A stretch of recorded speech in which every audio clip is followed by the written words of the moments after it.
Marhaban, Assalamu alaikum, Ramadan Mubarak. Today we have a special community check-in for you all in commemoration of the 72nd anniversary of the Nakba. We have our special guest, Parliament member Ahmed Tibi. We're very, very excited to be having him straight from Palestine. He's going to be talking to us about the Nakba, and then afterwards we'll be hearing from Dr. Abdulhamid Siam, and then we're going to be also showing a short video in honor of the Nakba. So without further ado, I'd like to introduce Dr. Abdulhamid Siam, who is a professor for the Center for Middle Eastern Studies in the Rutgers University New Brunswick campus. And he is one of our biggest supporters of PAC and a very valued member of our PAC family. So without further ado. Thank you. Thank you, Khali. And by the way, we are related, Rania and I. She calls me Khali. Thank you. It's my honor to be with you today on this important day, the 72nd anniversary of the Nakba. And I will be honored to introduce to the audience Dr. Ahmed Tibi, who will be speaking from the field, from the area, from our roots where we all belong, Palestine, the historic Palestine. Ahmed Tibi needs no introduction. I think you have so many friends here, Dr. Ahmed, so all they know you. And you know them. He was born in Taiba, and he studied medicine in Hebrew University, graduated with gynecologist, and he's been active. He was a close advisor to late Yasser Arafat, 1993, and he continued to be involved in detailed Palestinian affairs from that day on and always. And he is now a member of the Knesset among the joint list. Congratulations for that great success you scored recently. And we want to hear from you about your memories of being there. How could it be a Jewish state and democratic state?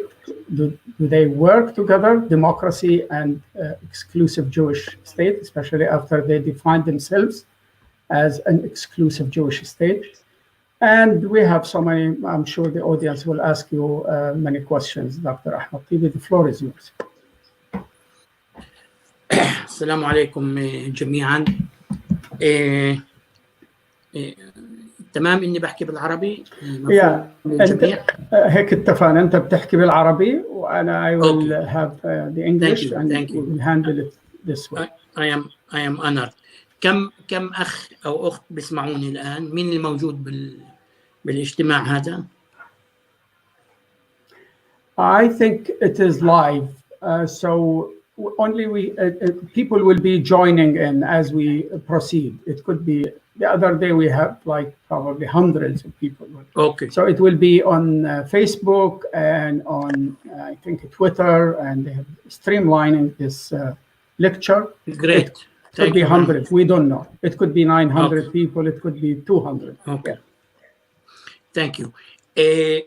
أولا يعني احنا نلتقي اليوم وتحديدا اليوم في ذكرى النكبة.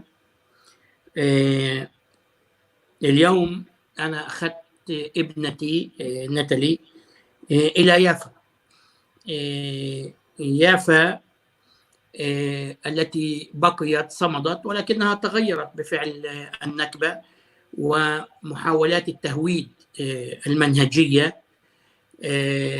واليوم كنت أنا وزميل إلي اللي هو الدكتور سامي أبو شحادة اللي هو أستاذ تاريخ وزميل إلي بالقائمة المشتركة، وجولة لمدة ساعتين في المواقع الأثرية ليافا مع التوقف حول تاريخ هذا البلد اللي هو كان من أهم المدن في الشرق الأوسط وعروس البحر في فلسطين، هكذا كانت تسمى. أنا والدي وجدي ولدوا في يافا، أنا ولدت في الطيبة، ابنتي ولدت في القدس. قد نولد جميعا هنا أو نولد هناك، ولكن الوطن يبقى منغرسا فينا، ولذلك نثقف أجيالنا على الحفاظ على الرواية الناراتيف اللي الحركة الصهيونية تحاول إلغاء الرواية الفلسطينية وكأنه إحنا ضيوف أو هاجرنا إلى هذا البلد، بينما إحنا السكان الأصلانيين indigenous people، ومن هاجر إلى هذه البلاد يريد أن يجعلنا ضيوف في هذه البلاد ونحن أصحاب الحق.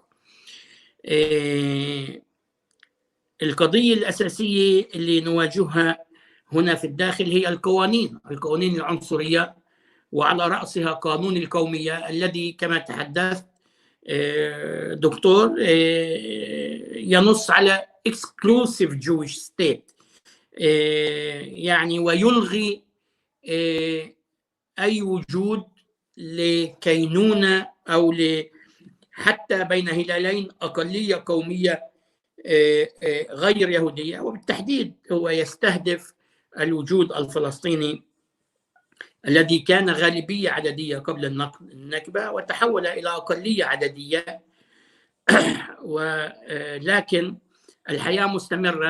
الآن إحنا كنا حوالي 130-140 ألف في النكبة الذين بقوا وصمدوا، الآن إحنا 10 أضعاف. ولذلك أنا أقول دائما كنا لهم في الكنيسة: قوانينكم لا تغير التاريخ، قوانينكم لا تغير الرواية. يعني ممكن أن يسنوا كل هذه القوانين، بس المقولة إن الكبار يموتون والصغار ينسون أكذوبة، لأنه نحن الجيل الرابع للنكبة، صغارنا لم ينسوا ونحن نثقف.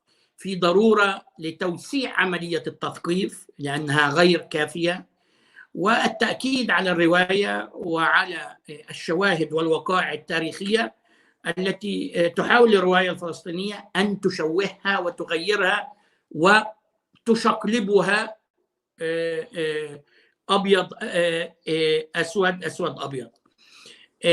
بهذه الفترة نستذكر المجازر أيضا اللي هي كانت جزء من هذه النكبة، ولكن أنا أود أن أقول أن الفكر الإقصائي الذي كان بالنكبة لم ينتهي بال48 وإنما ما زال مستمرا حتى اليوم. انظر كيف التعامل الاستعماري في الأراضي التي احتلت عام 67 وكيف التعامل مع الفلسطينيين في الداخل في الجليل في المثلث والنقب المواطنين. سياسة الإقصاء والتمييز وعشرات القوانين التي تميز بحقنا وتميز ضدنا وتعطي أغلبية سوبريمسي لليهود على الفلسطينيين. أعود وأكرر: قانون القومية هو الأسوأ في هذه القوانين. إحنا في الانتخابات الأخيرة حصلنا على 15 مقعدا، هذا إنجاز كبير. كنا نتمنى أن نستعمل هذا الإنجاز لصد وإسقاط بنيامين نتنياهو، ولكن هناك من زحف إلى حكومة بنيامين نتنياهو، وأنا أقصد حزب بلو أند وايت وبيني جانس.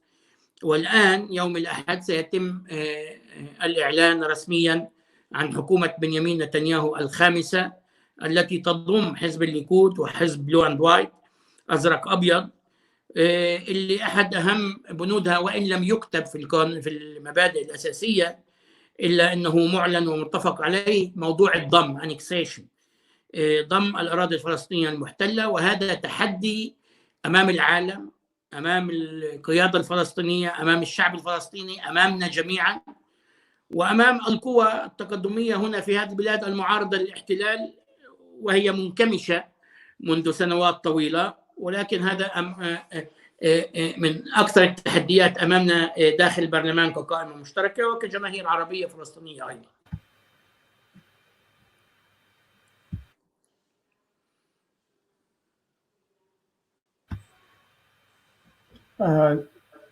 Mr. Tibi, you want to stop here or you want to continue or? إذا في سؤال آخر أنا مستعد أجاوب عليه. Rania gave you 15 minutes to talk about your input, your views on the Nakba, and I will be talking about another 15 minutes maybe, and then we will take questions. So if you want to... إذ أنا لن أكون بفترة الأسئلة بعد إذنكم لأني بلغت رانيا. Yes. فإذا أي حدا عنده أسئلة يحط بالكومنت هلا عشان راح نسأل الأسئلة في طب أنا بدي أسأل سؤال. فإذا أنت متذكر الحياة قبل، يعني تقدر تحكي لنا شوي عن الحياة قبل النكبة، وبالذات إنه يعني مثلا إحنا كأمريكان عايشين هون في أمريكا، يعني فلسطين أمريكان عايشين هون في أمريكا، شو بنقدر إحنا نعمل لنحيي ذكرى النكبة ونحيي الروحانية الفلسطينية؟ أولا بس تحكي لي، احكي ما كان قبل النكبة. أنت عم بتزيدي عمري حوالي 20 سنة. No, I know that's why. لا أنا بتعرف يعني الحياة، بعرف أنا من مواليد 1958. 10 سنين بعد النكبة. والدي ولد في يافا، ووالدتي والدي الله يرحمه، والدتي الله بعمرها ولدت في الرملة، أنا ولدت في الطيبة، زوجتي ولدت في طول كرم، بناتي ولدنا في القدس، يعني عائلة فلسطينية تقليدية. نعم. الله يخلي لك إياهم. وأقاربي في مخيم خان يونس، في مخيم عسكر، في الكويت، في عمان. ما قبل النكبة كان في هناك حياة ثقافية، كان في هناك مدينة وقرية. انظري، واليوم سمعنا تفاصيل حول الحياة المتكاملة تقريبا في يافا، اللي كانت تستقطب العمل الوطني والثقافي والتربوي والسياسي، مش بس في كل فلسطين آنذاك، وإنما فنانين كبار كانوا يأتون لزيارة يافا. الاقتصاد في يافا ومينا يافا كان من أهم الموانئ في الشرق الأوسط. ما بعد النكبة الكل تغير. ما بعد النكبة، أول شيء ما قبل النكبة كان عدد سكان يافا 120,000، وما بعد النكبة بقي فيها 3000. بس دائما الشعب الفلسطيني ديموغرافيا احنا كلنا تضاعف ما بين 9 إلى 10 منذ النكبة حتى اليوم. ولذلك يعني كل أبناء شعبنا متواجدين ومنتشرين في كل أنحاء العالم. احنا بالداخل تضاعفنا 10 أضعاف، ويقال مثلا عن يافا انه عدد سكانها في كل انحاء العالم ما بين 800 إلى 900 ألف، يعني كمان تضاعفوا حوالي 9 أضعاف. أنا عندي سؤال دكتور إذا ما عندكش مانع. تفضل. سؤالي إنه كما قلت يوم الأحد سيتم تشكيل الحكومة الخامسة لنتنياهو في 1 يوليو تموز القادم. سيكون هناك إعلان عن الضم أو ممارسة الضم أو تقدم نحو ضم حوالي 30% من أراضي الضفة الغربية والقدس الشرقية، وخاصة منطقة الغور. بومبيو كان في إسرائيل ويبدو أنه أعطاهم كما قيل ضوء أخضر. بعض الصحف وول ستريت جورنال كتبت أنه أعطاهم ضوء أصفر، يعني لا تماما تأييد كامل ولا وقف، طلب منهم بوقف تنفيذ الضم. فما هو موقف القائمة المشتركة من هنا، وما هي التحديات التي توضع على الشعب الفلسطيني بشكل عام وخاصة في فلسطين التاريخية؟ التفاهم بين الليكود وبين بلو أند وايت إنه ابتداء من 1 تموز يستطيعوا أن يبدأوا في عملية الانكسيشن، عملية الضم. لست متأكدا أن هذا سيبدأ في أول تموز. لا أعرف إذا أخذوا ضوء أخضر باهق أو السماح بأن يبدأ في 1/7، ولكن هناك تفاهم على مبدأ الضم. لذلك إحنا بنسمي هذه الحكومة حكومة الضم، ويجب التعامل معها على هذا الأساس. من المؤسف جدا جدا جدا، وهذا ليس مفاجئا، إنه بلو أند وايت دخلوا وأيدوا هذه الفكرة، مع أنه بيني جانتس خلال الانتخابات ذهب إلى البيت الأبيض، اجتمع مع ترامب وأيد خطة ترامب. اليوم كان موقف وإعلان ممتاز من جلالة الملك عبد الله إنه في حال إسرائيل شرعت في عملية الضم أو تنفيذها سيكون هذا موقف صدامي مع الأردن. الموقف الفلسطيني واضح في هذا، ولكن إذا تم ذلك يجب أن يغير هذا كل قوانين اللعبة. حتى الآن التحذيرات الأوروبية ضعيفة، لم ترتقي إلى خطورة عملية الضم. وإسرائيل عندما تقول، أو بيني جانس عندما يقول نحن نوافق على الضم بشرط أن تكون موافقة دولية، بنيامين نتنياهو يقول موافقة الولايات المتحدة فقط. والولايات المتحدة سفيرها في تل أبيب فريدمان يشجع على الضم ويحرض على الضم أكثر من بنيامين نتنياهو. نعم. لأنه ليكودي أكثر من بنيامين نتنياهو، وعنصري ومتطرف أكثر منه. هذا كما قلت تحدي أمامنا جميعا، ليس فقط أمام القائمة المشتركة، ولكن القائمة المشتركة ستكون أكثر، ومن يعارض برلمانيا وسياسيا من بين كل الكتل البرلمانية هذا القرار الخطير. في سؤال من أبو عمر السلوادي، إذا دكتور سام بدك تسأله. لا دكتور تيبي. نعم. هل خيار هذا سؤال مش مني، يعني من أبو عمر السلوادي. هل خيار المقاومة المسلحة في كل الأراضي الفلسطينية في حالة وصولنا إلى قناعة أن المفاوضات مضيعة للوقت، هل هو خيار سليم؟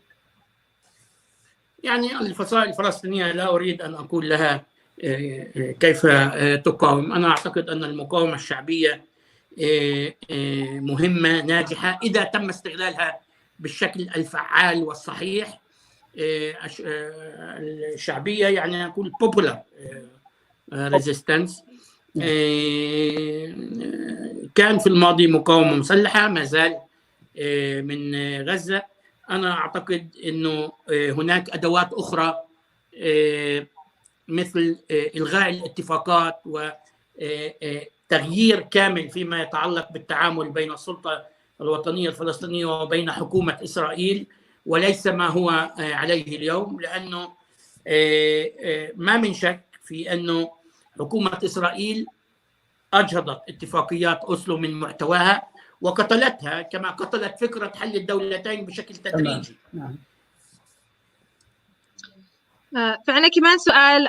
Please update us on the status of our Palestinian community in historic Palestine with the current COVID-19, and are they facing any discrimination as far as getting treatment? Thank you, Nidal. تمام.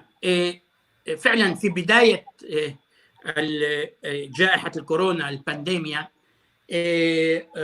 تأخرت الفحوصات عندنا أسبوعين إلى 3 من قبل وزارة الصحة.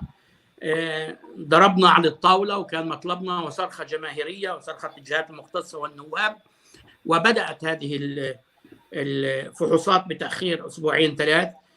كان في انتشار للوباء في عدد من البلدات، ولكن والحمد لله تم محاصرة هذه النقاط اللي انتشر فيها الوباء مثل دير الأسد، البعني، حورة وغيرها. الاستجابة للتعليمات والوقاية من الجمهور، جمهورنا في الداخل، استجابة رائعة بشكل عام، ولذلك نسبة الإصابات المتوسطة والحرجة من بين العرب في الداخل هي منخفضة جدا جدا، وأنا سعيد بذلك. شكرا لكم جميعا. شكرا لك. في عندك وقت كمان سؤال ولا؟ بعرف انه تأخرنا عليك. تفضلي. آخر سؤال من كروان عمار. سؤالي: في حالة ضم الضفة هل ستكون إسرائيل مسؤولة بالكامل على الضفة العربية، وماذا سيكون دور السلطة الفلسطينية؟ لا، القصد في الضم انهم يضموا المستوطنات ومناطق اخرى مثل غور الاردن ومستوطنات كبيره مثل معليه ادوميم والى اخره. وما سيكون تحت السياده الاسرائيليه هي مناطق جيم والمستوطنات، وعليه سيبقى وضع المناطق الفلسطينيه مناطق A كما وB كما كان بالسابق، والاستمرار في عمليات الضم وتحويل المناطق سي التي سيتم اختيارها ومنطقة غور الأردن والمستوطنات إلى مناطق تحت السيادة الإسرائيلية.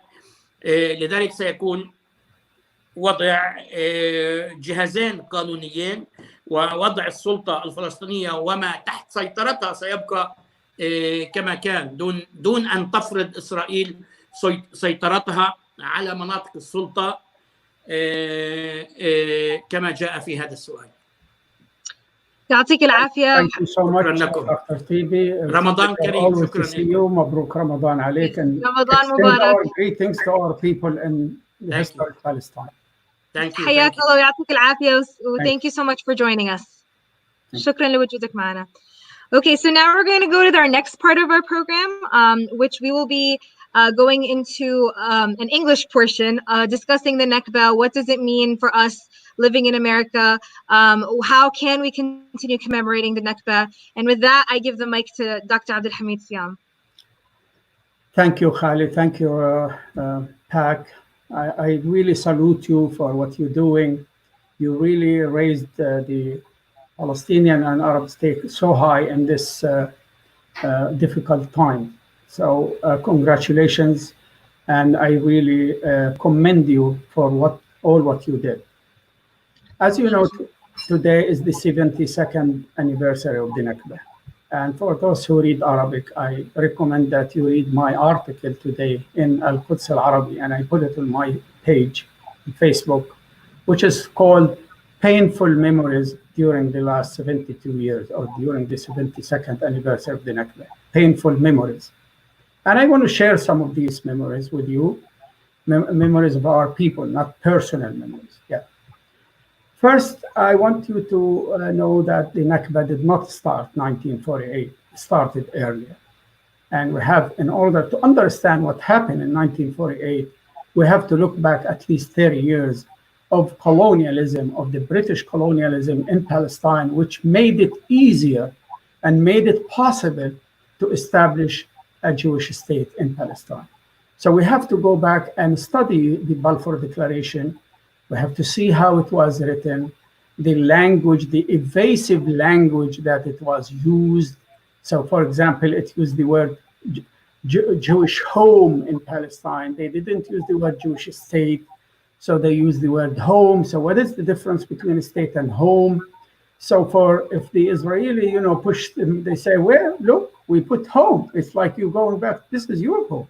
But when the Arabs push or criticize the British, they would say, look, we didn't talk about state. We talk about something like a refuge place, a home where they can have a roof and stay. So that is also important to read the Balfour Declaration. And it's also important to see that the first commissioner that the British sent, which is a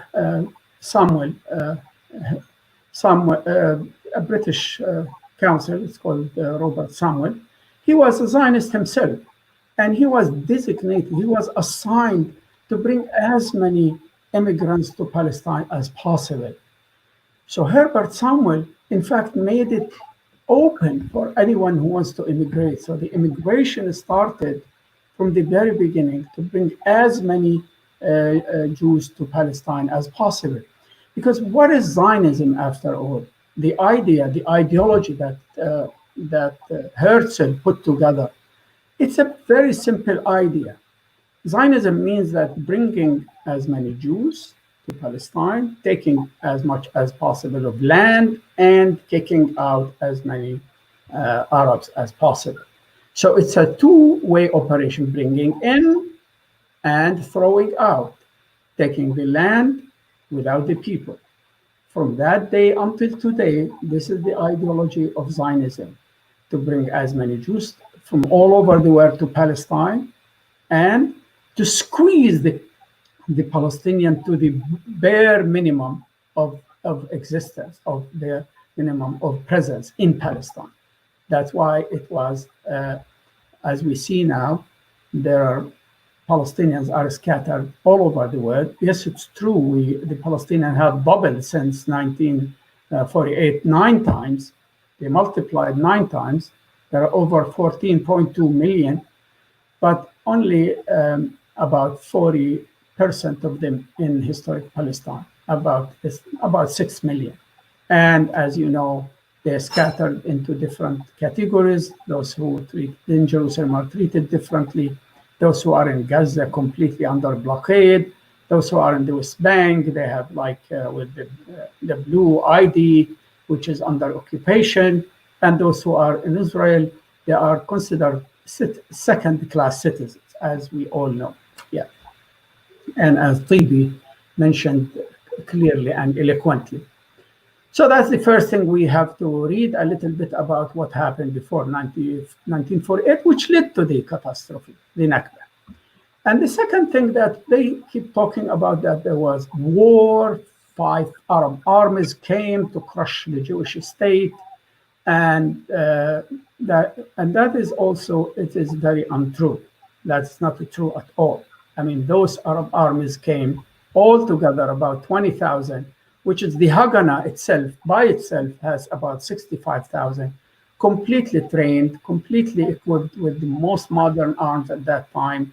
They have their own military bases, trainings. A very important regiment of the Haganah had joined the English or the British forces in Second World War II, and they were fully trained, not only just by taking a military exercise, but also fighting, literally fighting.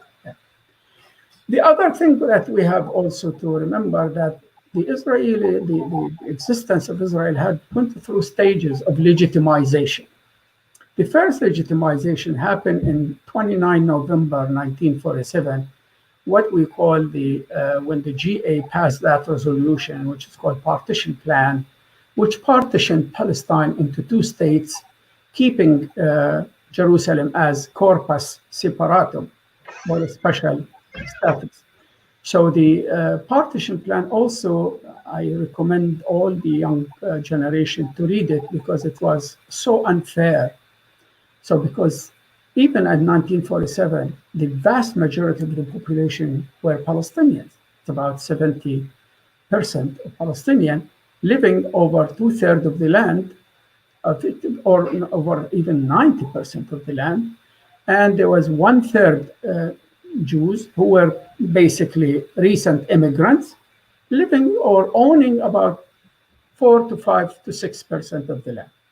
So the partition plan gave the minority of population, they gave them the majority of the land, which is very unfair and strange.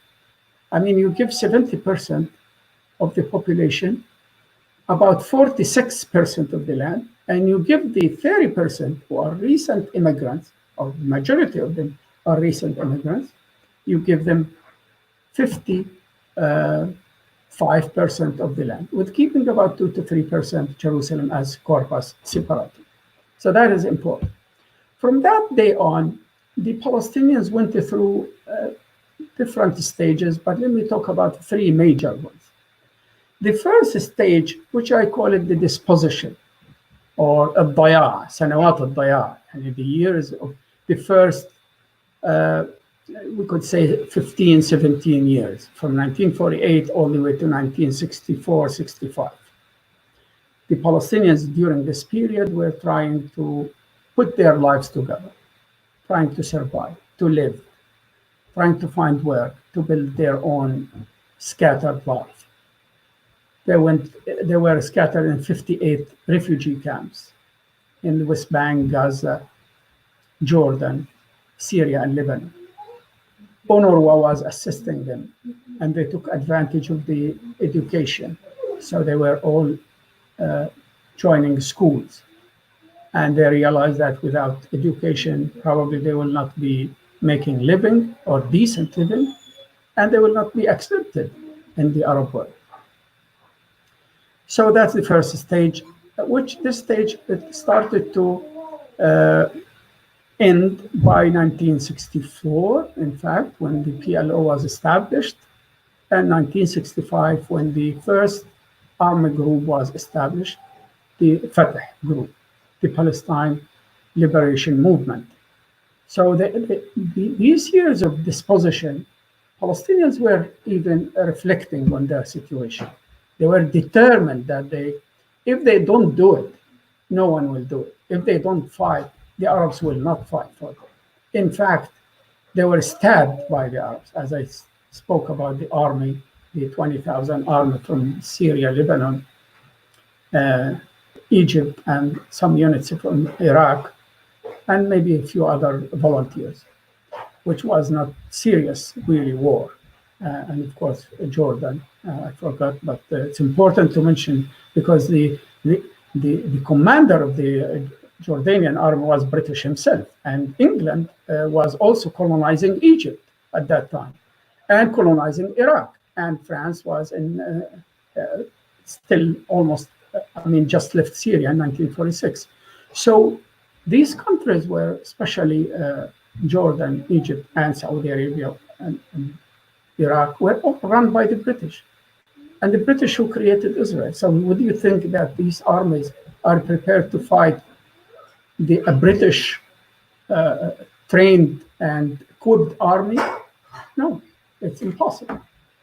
So that's the first stage. The second stage, which I call it the rise of the Palestinian nationalism and the armed struggle, which started in 1965 and came to almost an end by 1982, after the Palestinians were forced to leave Lebanon.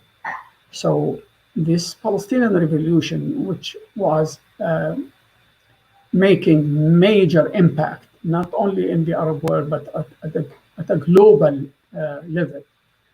During this period, which we could say it's like 17 years, Palestinians' achievements were very apparent.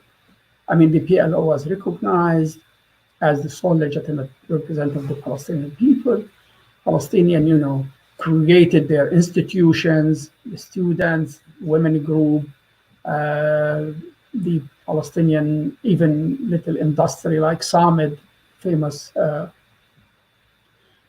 factory in Lebanon. They built their own newspaper. They were excelling at every level during this period. Okay, and the title of this period is the armed struggle. And there were so many factions, and that is in one way good, but in other way bad, because some of the Arab regimes in the region created their own faction and pushed it into the Palestinian arena to implement the agenda of that regime rather than the Palestinian agenda.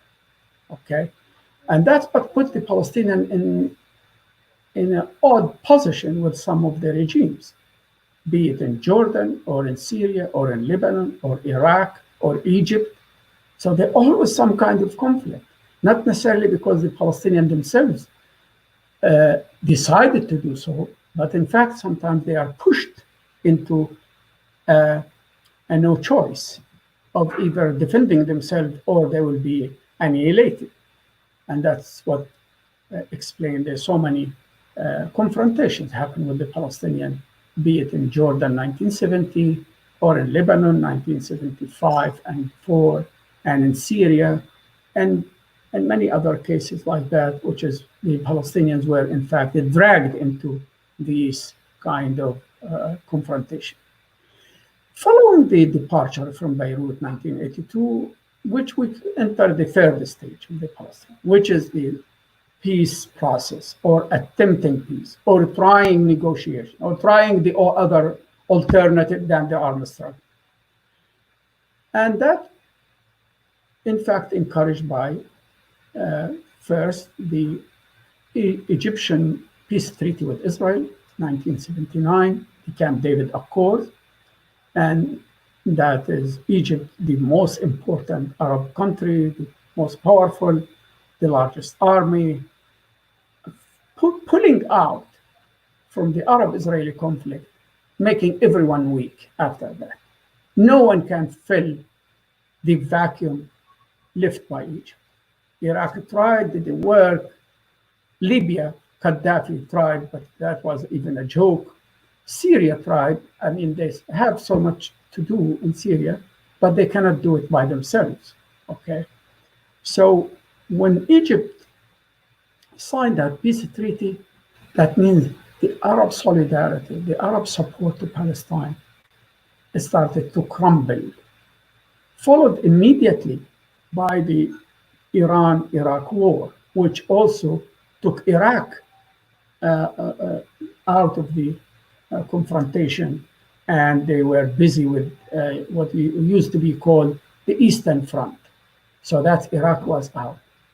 And then what made things even worse, in 1990, when Iraq went and occupied Kuwait, and the Arabs were split. Some of them stood with Iraq, and some of them were against Iraq. And that brought an end what is called the Arab solidarity. I mean, the Arabs were fragmented, they were weaker, they were completely under the foreign domination after the U.S. brought that largest army in history, probably about 500,000, to liberate Kuwait in 1991. And that is, you could say, that is the collapse of what is called Arab solidarity, Arab position, Arab unity after that. And the Palestinians were left weaker, and that's what brought them to the Oslo Accord.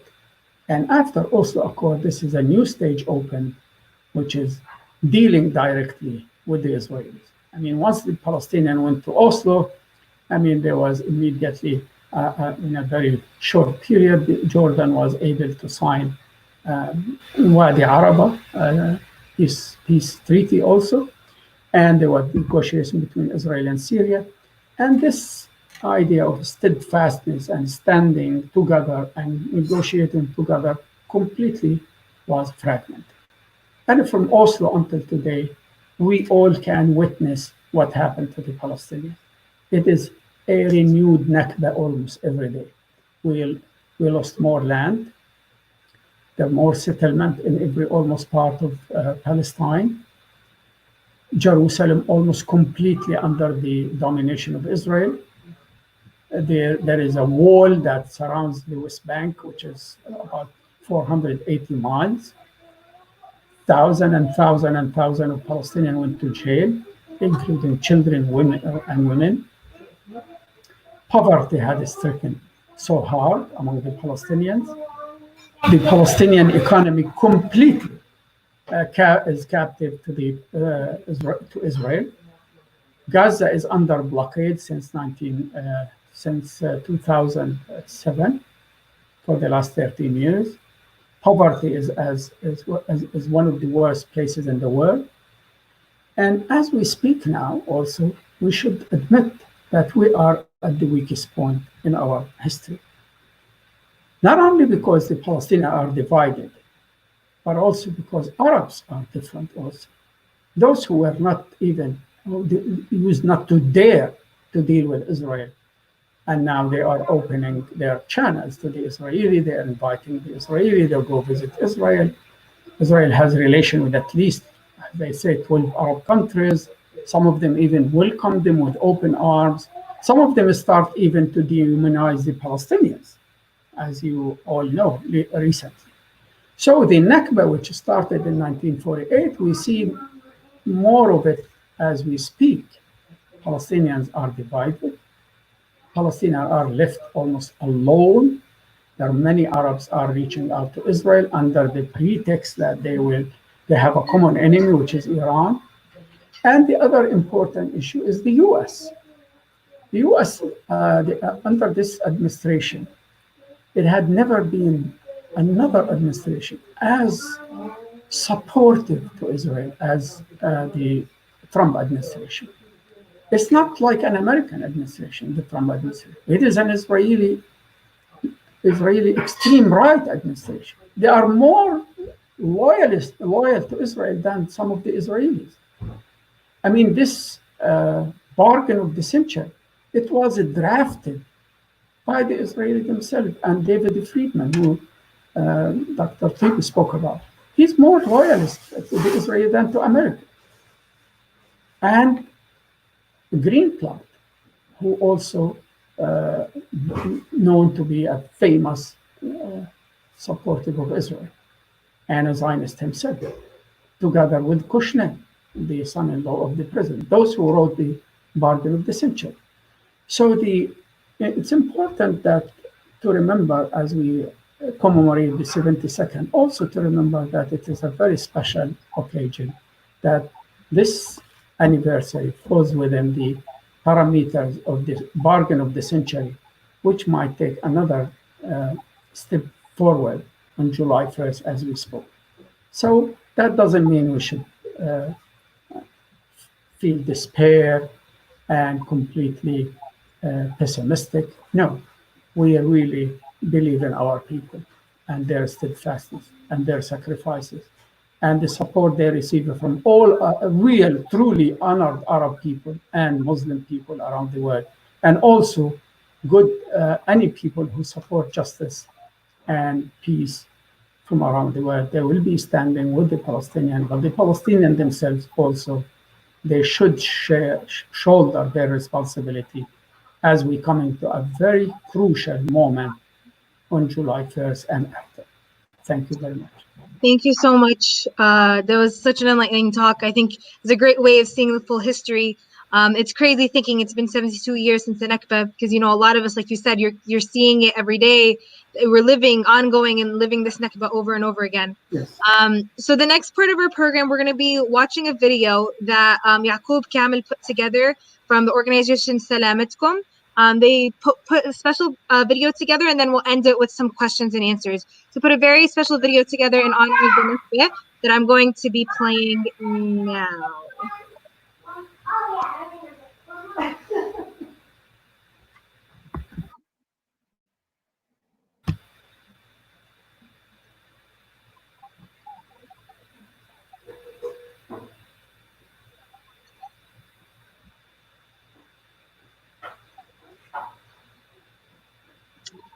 Sorry.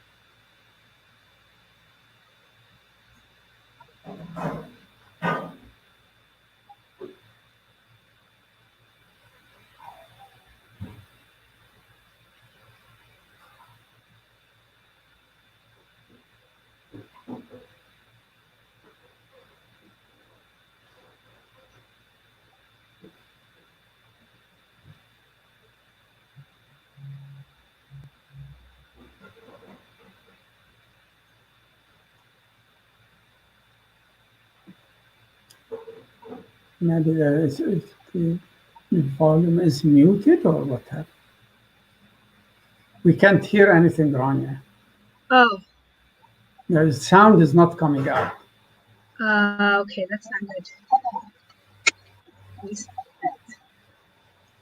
Okay, thank you for pointing that out. I will go back here. I am not sure how to fix the sound on this platform, but I'll end it with, we have this on our YouTube channel and we have it on our Facebook page. So we ask that everybody make sure to check it out. It's on our YouTube channel and that's on our Facebook page. You can check it out. And thank you again to Yaqub Kamel from Salamatkum for putting together this very beautiful video. That honestly was very beautiful to see it.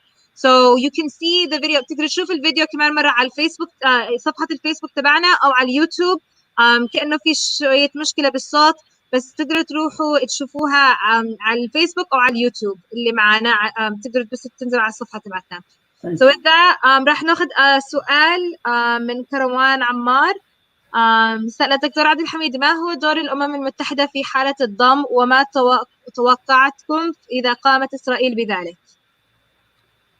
Well, I don't bet so much on the UN. The UN is really paralyzed.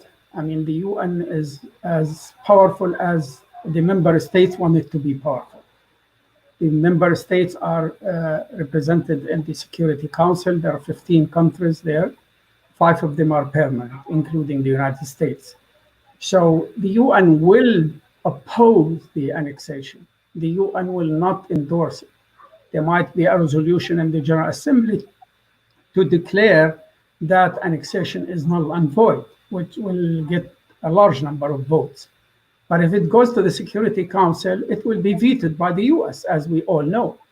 Similar to what happened in Jerusalem after, as you know, when Trump decided to recognize Jerusalem as the capital of Israel on December 6, 2017. Yeah, the Security Council, there was a resolution to declare that decision null and void, but it was vetoed by Nikki Haley. And when this resolution went to the General Assembly, it was approved by 138 votes, I think. But again, the UN cannot do the work. And the UN give you legitimacy to do the work. The UN gave the Palestinian legitimacy and to give legitimacy to their rights. There are resolutions that says that the Palestinians are entitled for independence, sovereign state, to live in peace, to control their natural resources. There's all kinds of resolution. It's important. I'm not saying it's not important. It's important to have the law on your side, like the resolution on Jerusalem or resolution declaring the settlements are illegal, resolution to declare that the separation wall is illegal and should be dismantled, as the ICJ, the International Court of Justice, said in 2004, in July, July 2004. So the law is on our hand, on our side. So can we take advantage of it? The UN will not do the fight for us. They will not go do demonstration. But the UN tells you, if you do demonstration, if you do popular resistance, you are entitled to, because occupation is illegal. Occupation is a crime. Occupation is one of the highest form of terrorism, to subjugate a whole people for so many years and subjugate them to oppression and steal their freedom and liberty and freedom of movement. So this is illegal in all of its details. And the Fourth Geneva Convention of 1949 details all these laws. So anyone want to look at that, especially Article 33, which bans any occupying power to move or to take over or to move part of its population to the occupied land. It's very clear. So if the annexation happened on July 1st and after, nothing will happen. The UN will condemn. They will issue a statement. And the Security Council cannot do anything because of the US. And the General Assembly will pass a resolution which doesn't have the power to be implemented. It's mostly a recommendation rather than an enforceable resolution similar to those of the Security Council. We have another question, and this will be our last question for today, from Abu Omar السلوادي. دكتور، بما تنصح السلطة الفلسطينية في هذه المرحلة الحرجة، وما هي خيارات السلطة الممكنة؟ الممكنة. Yeah. Unfortunately, they don't take any advice. That is one thing. We've been advising, we've been writing for so many years, and like an old poet said, نصحتهم نصحي بمنعرج اللواء فلم يستبينوا الرشد إلا في ضحى الغد, which means I advised him before the catastrophe happened, but they only realized that I was talking sense only after it's too late. And I think there are so many things we can say, oh, it's too late. However, they could redeem themselves, the Palestinian Authority. Mohammed Shtaya will be, he said that on Saturday, which means tomorrow, the Palestinian Authority is meeting with all other factions and they will take hard decisions. We'll wait and see to see if they take hard decisions. But the least they could do, which they should have done long time ago, to disassociate themselves from Oslo. Oslo brought us all these miseries. Oslo turned the Palestinian Authority into a kind of a security apparatus that serve the Israelis. Oslo put all the Palestinian economy in the hands of the Israelis. So at least they could be courageous enough to stand and say, we made a mistake. Oslo is not good. It brought us to this status, and we should pull out of it. Thank you so much. I'm hoping this was an educational segment for everybody. The goal of this segment is to kind of remind everybody that it's been 72 years, but it doesn't mean that we need to go through another 72. Hopefully, we will see a free Palestine, inshallah. And with that, we're going to end our community check-in. Please remember that we have a lot of different series happening throughout the week. Please make sure to visit us on the website, which is listed below, www.paccusa.org. And if you have any questions, you can also call us at our number below. Thank you very much. Stay safe. Thank you very much to Dr. Abdelhamid Siam. Thank you very much to Dr. Tibi. And again, I want to remind you all to make sure you check out the video by Salamatkum organization on Facebook and on YouTube. So ما تنسوا شكرا لدكتور سيام وشكرا لدكتور تيبي ما تنسوا انكم تشوفوا الفيديو على اليوتيوب او على الفيسبوك من مؤسسة سلامتكم. شكرا كمان مرة ليعقوب كامل للفيديو اللي كتير حلو، فبدنا اياكم كلكم تتفرجوا عليه. Any last words? Thank you again, Rania, for all this beautiful encounter. It's educational. It's good for us and to stay together and keep talking and pledge again that we will never forget Palestine. Absolutely. And it is the case. The young will learn and the young will never forget. And we're going to keep this memory going. Thank you all very much and have a wonderful night. Okay. Bye-bye.